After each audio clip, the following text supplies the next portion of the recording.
A Teacher's Guide to Streaming Sports. This video is intended for anyone who may be tasked with streaming sports. You may be a coach who wants better coverage of your team, or a booster parent who has been tasked to stream the sport. Maybe you are a video production teacher and have been asked to begin streaming your school's sports. Or you are a parent who just wants to share the game with family across the world. If any of that sounds like you, then this video is meant for you. My name is Sterling, and I am a video production teacher who has been streaming our high school sports for about 7 years. I have taken a lot of wrong turns to be where I am at today.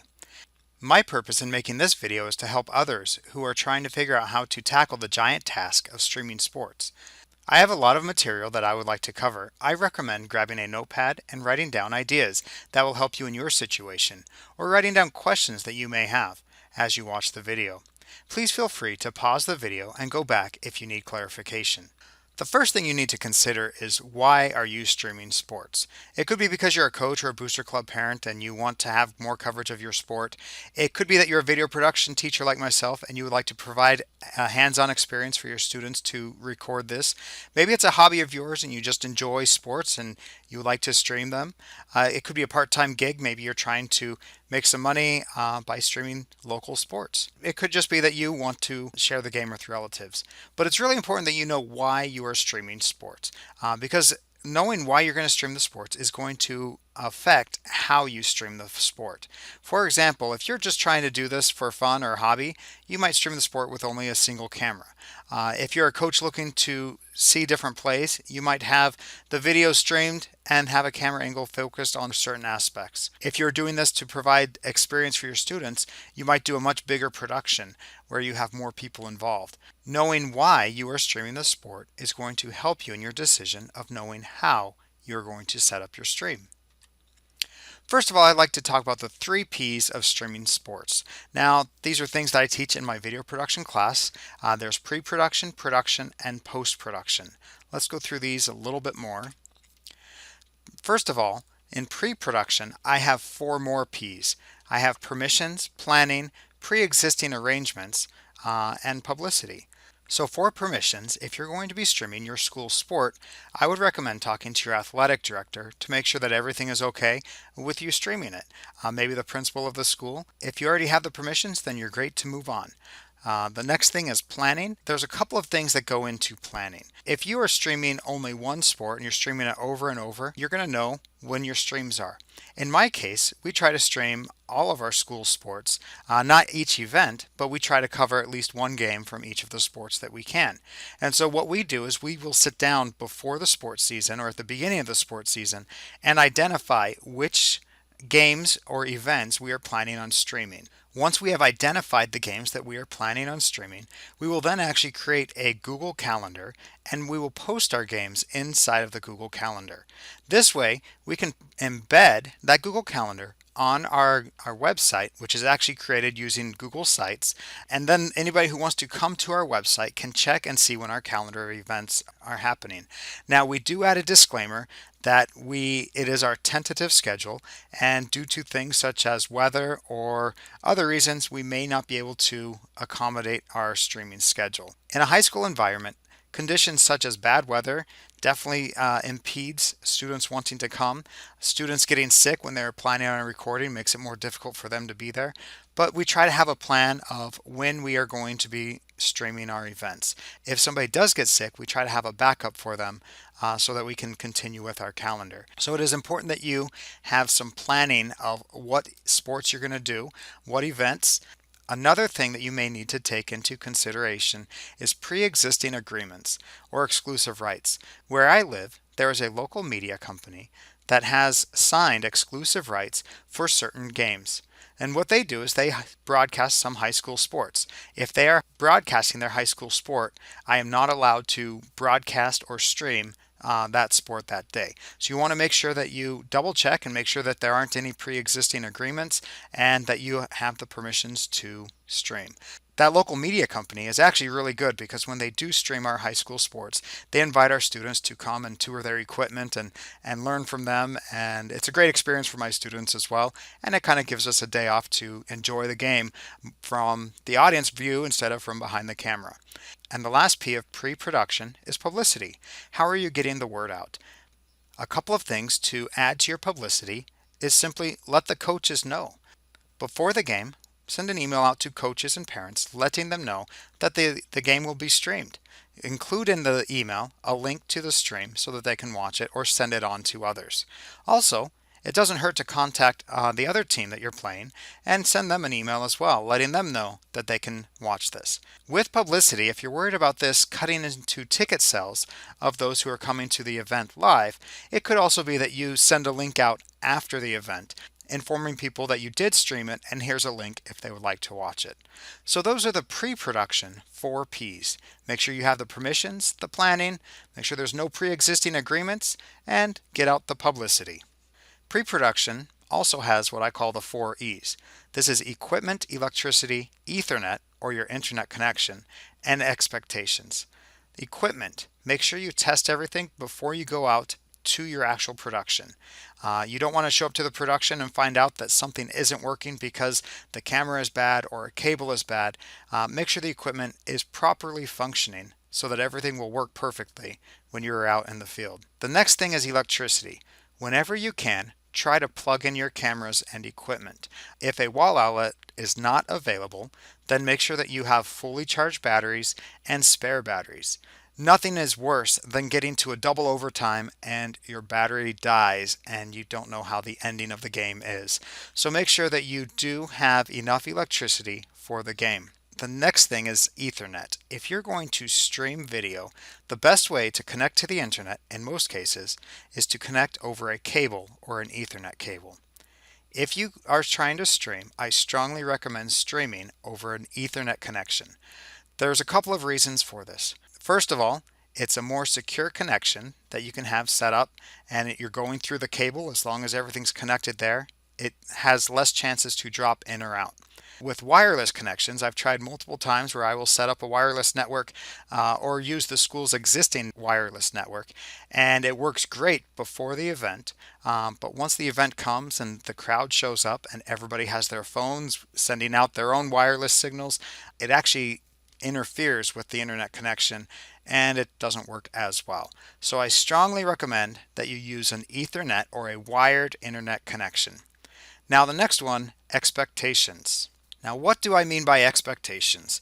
Essentially, if you're going to have students or volunteers come to this event, what are your expectations for them? Are they expected to stay the entire game? Are they expected to come early to help set up? Are they expected to dress a certain way? Speaking of dress a certain way, make sure that you look at the weather for outdoor events and you give them expectations of clothing to wear. We record football games, and in the fall, the weather can be nice in the evening and then can start dropping in temperature once the sun goes down. So I always expect that my students will dress in layers, and I let them know this ahead of time, that I expect them to have enough warm clothes even if it seems like it's warm at the time. Now this may be a hard thing to get across high school students as they usually come in shorts and a t-shirt anyway, but at least before the production, have the expectations of what you want your students or volunteers to do. Now let me go through a couple of these in a little bit more detail. Pre-production equipment. If you're doing a single camera production, make sure you have charged batteries, power cord, memory card with space. Don't show up to the event with 20 minutes of recording space on your memory card and then have you or the student or volunteer try to figure out what to erase in order to record the game. Make sure that you have a tripod or some sort of stand for the camera. Otherwise, your shots will be very shaky and you'll get very tired. Now, some shots may not require a tripod, such as underneath a basketball hoop, you might have a camera operator crouched down or sitting in a chair to get really good shots of the basketball game. In this case, I'd recommend having a tripod or monopod off to the side that the camera operator can put the camera back on the mount while they take a break. This will save their energy. I also recommend having a shotgun microphone. This will allow you to get a more directional sound. The sound is focused straight in front of the microphone and you'll be able to hopefully pick up more sounds of the game. Next, you will need an encoder. What an encoder does is it converts the video signal from the camera and turns it into a signal that can be viewed on the internet. The encoder will then send that video signal to online sources such as Facebook or YouTube. Cables, make sure you have an HDMI or Ethernet cable with you. HDMI will plug into the encoder will plug into the Ethernet, which will connect you to the internet. And then make sure that ahead of time you know where you're going to put your cameras. Don't just have you or your volunteers or students show up to the location and say, "Ooh, now where should I record from?" Have that predetermined and it'll make it much easier to know where to record. The next thing, pre-production equipment. Electricity is essential. Now, the first and most important thing to do is if you can plug in your equipment into the wall outlets, plug them in. Always plug in when you can. Make sure that you test wall outlets before you assume that they are good. If you're working in an old building, it's possible that one of the wall outlets does not work. So make sure that you have tested it to work. The next thing, make sure that you have batteries that are charged. Nothing is worse than getting into double overtime and having the camera die because you ran out of batteries. Also, make sure that you have the cables that you need, whether you need an extension cord to get to the outlet or you have the plugs, the cables for the camera to plug in. The last thing I want to point out is portable electricity. While streaming one of our games, I noticed the professional camera operator who was recording the footage of the sport to give to the coaches after the game was using a portable power station like the one pictured there. Now, the one pictured is a little overkill because you don't need to jump your car and fill up your tires, but the person pointed out that they had a lot of different things that they needed to connect their camera, their monitor, lights, different things, and all they had to do was bring this portable power station and it kept them running the entire night. It didn't matter how long they had to be there. So if you do not have electricity or your batteries are bad, this is an option as well, is to find a portable power station that you can use for your equipment. Now, these are heavy. I would recommend not having a student carry and accidentally drop them, but they are heavy and it's something to think about as an option. Continuing with pre-production equipment. Now here's a picture of just a lot of equipment. This isn't the equipment that I use. I just saw this picture in the public domain and it kind of is symbolic of a lot of the equipment that you will need when trying to do a camera shoot. So let me talk about some of the equipment that you would need. Again, you would need charged batteries, power cords for every camera, memory cards with enough space on each camera, tripods, monopods, different mounts. You would also need a video mixer or computer as well as an encoder. This will allow all the different video signals to get mixed in together. Graphics, this is something that you should make ahead of time. The graphics could include different things such as a title of what sport is happening. Maybe you have a graphic of your team versus the opponent. Many different graphics that you can create ahead of time and have them ready. The next thing is microphones. If you're going to have commentators, you need to make sure that you have microphones that they can use that will connect into your cameras or into your switcher. You need to have all the cables that connect the cameras to the switcher. You need to have an Ethernet cable to connect to the internet. You need to have communication methods. For communication methods, we often will simply use walkie-talkies, or if everybody has cell phones, which most students do now, we just have them text back and forth to communicate. Also, you will want to know your camera locations, especially if you are doing multiple cameras. Make sure you know where your cameras will be placed before the event. That way you can send out the students or the volunteers to set up the cameras and get them ready, and it'll make it run much smoother. The last thing is if you're going to bring lights, you're going to need to bring those, know where to put those in. Maybe you have remote shoot off the side of the field or the court that you talk to coaches or players during halftime. You may need lights. So that's some equipment that you're going to use for a multi-camera event. Now, if this is your first time streaming live sports, I recommend starting small with a single camera setup. And once that goes well, move on to bigger and better things. This is a lot of fun to do a multi-camera event. Just it takes a lot of work to do this. Now, expectations. The students or your volunteers need to know their roles. Are they expected to stay the entire game? Are they allowed to leave at certain times? They need to know the expectation for how they should dress. Is there a dress code for the event? Are you shooting outdoors, possibly a football game in the fall where it's warm in the evening and as soon as that sun goes down, the temperature drops? Make sure that you have expectations for what will happen. One other expectation I want to cover is to let other people know what you will or won't do with the video. Sometimes people will come to you and they'll ask you to share a video with them so that they can create a highlight reel of their child. And sometimes they ask you to focus specifically on their child while ignoring the rest of the team. Now, if you're willing to do that, that is just fine. If you're not willing to do that, make sure you lay down those expectations ahead of time. If somebody does ask, just simply explain, we're here to record the entire team, not just your child, and we'll share the link of the entire video with you when it's done, or you could watch our live stream of the video. But it does help if you set out the expectations so that others know what you will or won't do with the video that you're recording. Another thing is, are you going to have paid or are there going to be volunteers working the event? Our school does hire a couple of students to do some events throughout the year, and they are paid. Now, I have noticed that these students tend to work harder and tend to be more reliable than volunteers. Oftentimes, I will have multiple volunteers sign up for an event, but then they cancel at the last minute because something better came along, they forgot, whatever the reason. Just note that if you are paying your students or your camera operators, the chances of them doing a better job is pretty good. Now, pay could be in different things. It could be a monetary pay. Maybe you pay them in credit for class. Maybe you pay them in extra credit for class. It depends. But just something that you should think about in your expectations. What do you want from the people who are doing this? The next thing, Ethernet. Internet over Ethernet is my preference always. The reason being is that I can set up using Wi-Fi. I could have a great connection speed and enough bandwidth to stream whatever resolution I want. But what happens is I test the internet before the event starts.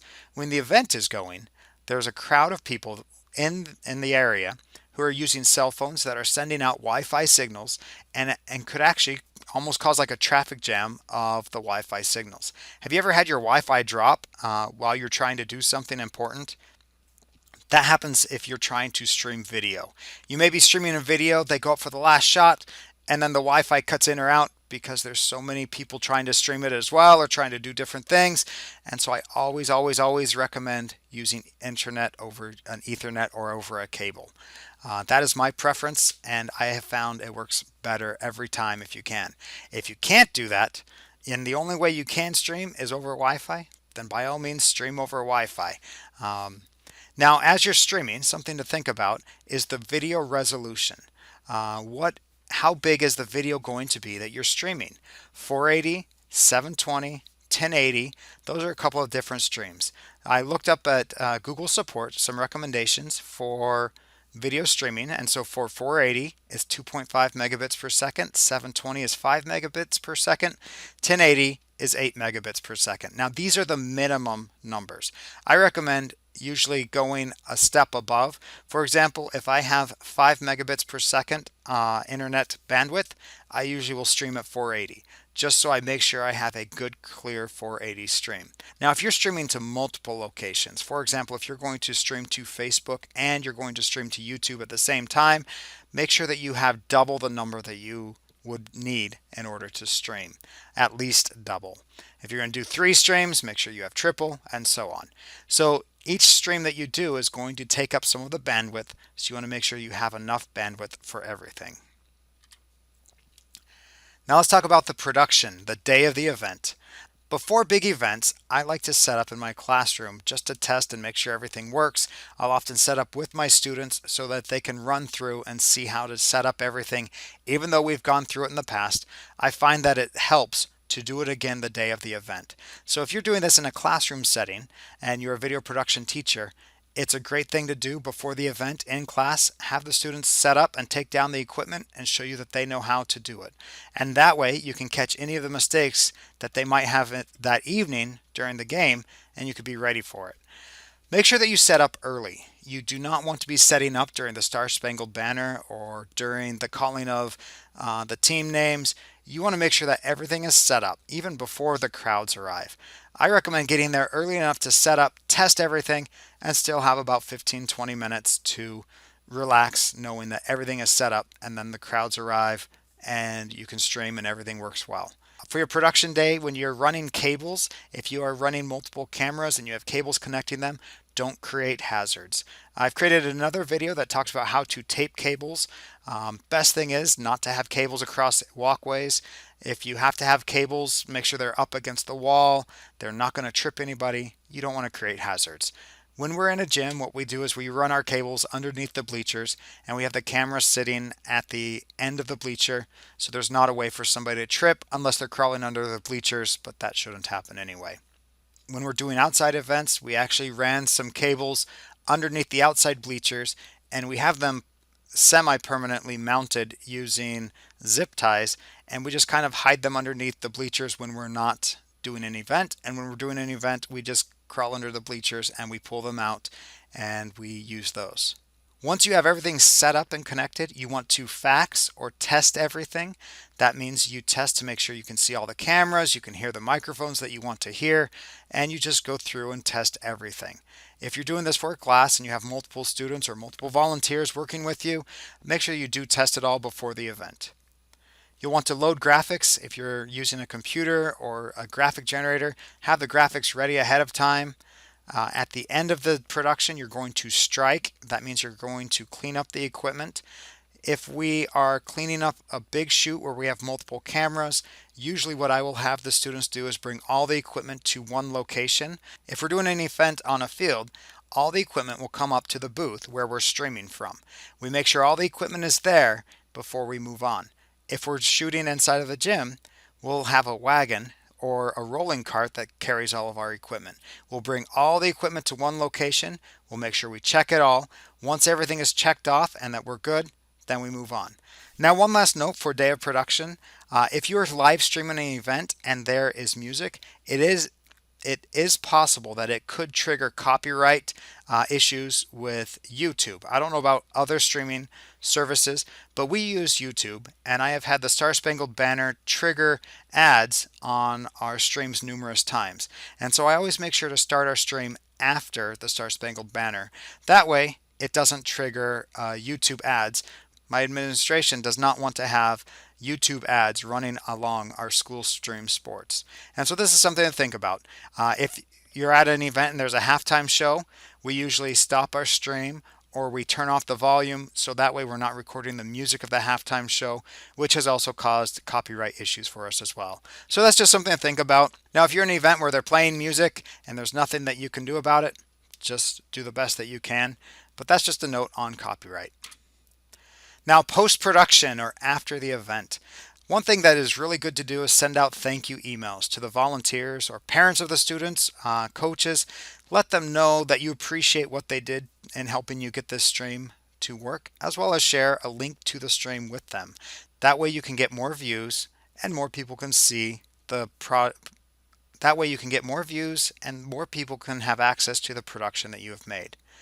Now, something that I did in college, I worked at a PBS television station and we would do college sports. And after big events, we would have what was called a post-mortem meeting, which actually means after death. But what it was is we would get together as a production crew and we would talk about what went well and what could be improved. And this is a great thing to do, especially if you're in a learning environment of how you can improve things. It is amazing when I do this with my students. I ask them those simple questions: what went well and what could be improved? And so often the students give me suggestions and they say, this would work better if, and I take their suggestions to heart. And oftentimes we change and we do things based on their suggestions. Another thing to do after production is to make sure that you fix any broken equipment or throw away bad cables. If a student reported, hey, there was a problem with this during the shoot, test it. If you can fix it, fix it. If you can't fix it and you know that something is bad, I would get rid of it so it doesn't work its way out in a future production. Nothing is worse than trying to figure out why a cable doesn't work when a game or an event is about to begin.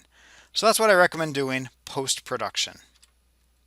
Now let me give you some examples of our workflow of how we do streams. So for a single camera workflow, we use a Canon XA25 and we plug in a shotgun mic into the camera.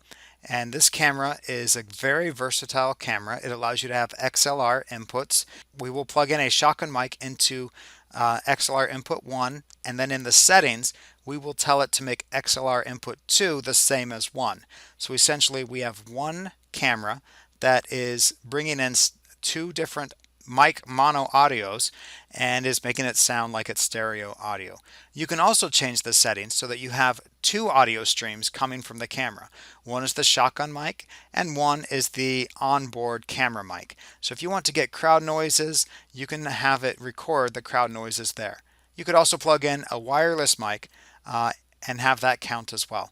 I have created a video that explains how you can get the best audio out of a single camera setup.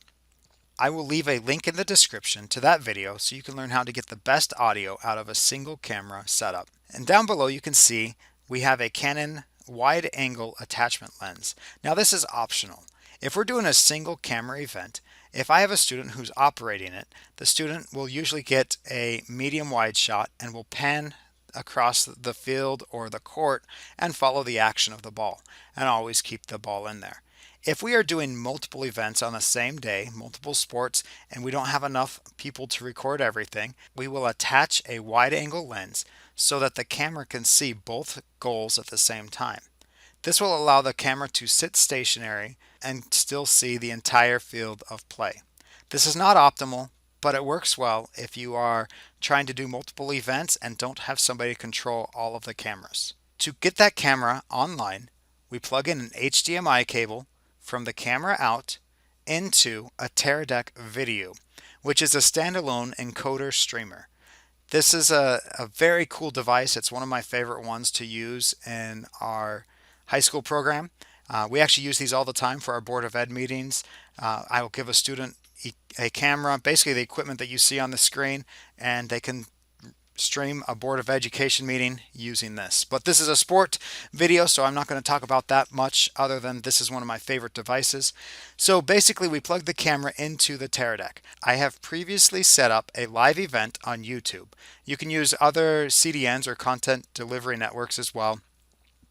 And basically you set up an account and your video will connect to that account. And it has two push buttons on the front, a red one and a black one. And it's as simple as once the student sets up the camera, they plug it into that device, they turn it on. Turning on the video, it does take it about 5 minutes or longer to get powered up and everything on, but once it is on, it is an amazing tool to have. The camera will be plugged into there, and all the student really does is they press the red button, make sure that they are on the right stream, and the stream will be set up previously on YouTube. Once they have the right stream, they press the red button. It says stream live and they press OK and it starts streaming live to YouTube. It's that simple. And that encoder is plugged in using Ethernet to the internet. You can use Wi-Fi, but I recommend not using it as mentioned previously. That's essentially our single camera workflow. A student can take everything in a camera bag and a tripod. It's a great setup. So for our single camera events, we set the camera high as we can in the stands at the midsection of the playing area, at the 50-yard line or half court, and usually try to have it above the crowd, have a tripod that's tall enough so it goes higher than the audience or the crowd. If you have a student who is not used to the sport, I recommend drawing out a diagram of the field or the court and putting an X or showing them where you want them to set up. I only mention this because we have a very international, diverse population in our school, and oftentimes when I have students recording sports, it is the first time they have ever seen that sport. And so not only am I showing them how to use the camera, but I'm kind of teaching them how the sport works, which is pretty fun to do and see their excitement as they are learning both at the same time. But for these students, it really helps to have a visual of printing out, here's the soccer field, here's the basketball court, here's the volleyball court, here's where I want you to put the camera, and mark it with an X or a camera. Do something so that they know. Here's an example of our workflow for a multi-camera setup. We set up 3 Canon XA25 cameras, and then we set up a Canon Vixia HF R82. Now this is a smaller, less expensive camera, and all we do is we set it up onto the scoreboard. And the other cameras, we have one camera set up as a wide shot, kind of getting an overview of the action. We have the other 2 cameras acting as close-up shots, and usually we will have those on either end of the court or on the field, and that will allow students to get close-up shots. If the weather is bad and we are outside, we will usually limit our cameras to either one or two cameras and make adjustments accordingly. As long as we can keep everything dry, we do it. Now, all of those cameras are plugged into an AJA IO 4K. This uses Thunderbolt, which connects it to a computer. The AJA IO 4K, it accepts SDI video inputs, which is why we use the Canon XA25s, because they have an SDI video out. And it also accepts one HDMI in, which is what we use for the Vixia HF R82. We plug in those four cameras. That does take a little bit of setup. I have another video that demonstrates how to set up four cameras using the AJA IO 4K. I will leave a link to that in the description as well. Basically, we plug the cameras into that, and we plug that into a MacBook Pro using Thunderbolt, and then we use a software called Wirecast. And I have tried many different software programs for switching video, and Wirecast is the one that I recommend and prefer. So basically, inside of Wirecast, you open up and you can load each of the camera shots. And what we will do is we will take the camera shot of the scoreboard, and you can edit the camera shot. You can crop it and move it, and we will crop out and move different parts of the scoreboard that we want to see, such as the clock or the away team score, the home team score, whatever you want on the scoreboard. And we can change the shots inside of Wirecast so that when we want to pull up part of the scoreboard, we can pull it up. And this works very easily. In another video, I'll demonstrate how you can set up and use Wirecast for the scoreboard to set up all of these different things. I'll leave some links to some Wirecast videos as well. But this is basically how we set up for our multi-camera setup. Now, each of these cameras does have cables, so we make sure that our cables are run where people won't walk and that they are safely put in there. And our camera operators will use walkie-talkies to communicate, or oftentimes we end up using cell phones because everybody has one, and it's so much easier to just text and say, this is what I need you to do, or they will call, and that seems to be our best form of communication. Some thoughts I have on multi-camera shoots. It's a longer setup and it's a longer takedown time. It's more of a commitment from your volunteers or your students, so make sure everybody is aware of how long it will take. Make sure that the students and volunteers have committed to the entire time, not just the time of the event, but the setup and takedown time as well. One thing I recommend is keep cameras on the same side of the field or court. Now, there are some exceptions. For example, if you're recording a basketball game and you have a couple of cameras, I would have your cameras stay on the same side of the court. By the same side, I mean if you're looking at the court and you see the long ways of the court, the cameras can all be on that side. They could also be behind the hoop, but I would not have a camera on both sides of the court, the long side. The reason is if you have a video shot of runners running and the camera's on one side of the court, and then you switch to a camera on the other side of the court, the runners will be running from one direction on the screen to the other, and if you switch, they'll switch directions and it looks weird on your eyes. Now, you can have cameras such as under the hoop or areas that aren't going to create that effect, but that's an issue that students sometimes try to do, is they try to have cameras on opposite sides of the court, and then they wonder why the players change directions when they are switching. So that's just one thing to keep in mind. Another thing is make sure that you don't create tripping hazards. Use tape, gaff tape, or make sure you hide the cables so that they don't trip. Another thing I strongly recommend is to watch professional and college games of the sport that you are streaming, and draw out a diagram of what it looks like and mark where each of the cameras are located. Now, I recommend college over professional because professional sport may have 14 different cameras and it may get a little confusing. But a college game, and if you just look online, college game of, and type in the sport that you are trying to do, you're going to find many college games that have a simple setup, and figure out where their cameras are located and try to mimic it. Now, because a lot of my students are new to the sports that we are streaming, we actually will watch the sport and help them understand how the sport works for a couple of reasons. If they know how the sport works, they will know where to move the camera during the play. So if your students are not proficient with the sport that you are streaming, make sure that they spend some time watching the sport so they understand where the ball goes in certain types of play. What I recommend is starting small and adding things. The first time that you do a multi-camera event, you might start off with just 2 cameras and a commentator. The next time you might add a third camera and graphics. And then the next time you might add in instant replays and Twitter feeds. Now, all of those things, adding graphics, Twitter feeds, replays, you can do that in a switching software, Wirecast, which is previously mentioned. I will have a link to that software in the description if you are interested in learning more about it.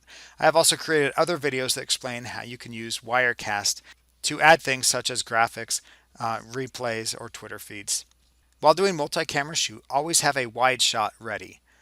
That way, if a camera goes out or if the camera zooms in too close and they lose the ball, you can always cut back to the wide shot while the camera operator finds the ball. Now, here's my last question. Is live streaming necessary, or can this be done using multi-camera editing in Premiere Pro, Final Cut Pro, or Vegas Pro? Now, if you are doing live streaming and you have 3 people watching your live stream and nobody really watches your stream until the next day, a different solution might be to set up multiple cameras and record them the entire game and then load the footage from those cameras into a professional editing program such as Premiere Pro, Final Cut Pro, or Vegas Pro. And it's very simple nowadays. With high processor computers, you can edit multiple camera angles and make it look like it was a live switch sport and make it look very professional. So that's another thought. If live streaming is not necessary, you might look into multi-camera editing. It's really easy and a lot of fun. Now it's your turn. Have fun streaming high school sports. I hope this video has been beneficial to you. If you're interested in learning more about streaming, please subscribe to my YouTube channel. Please share this video with others who might be interested, and have a wonderful day.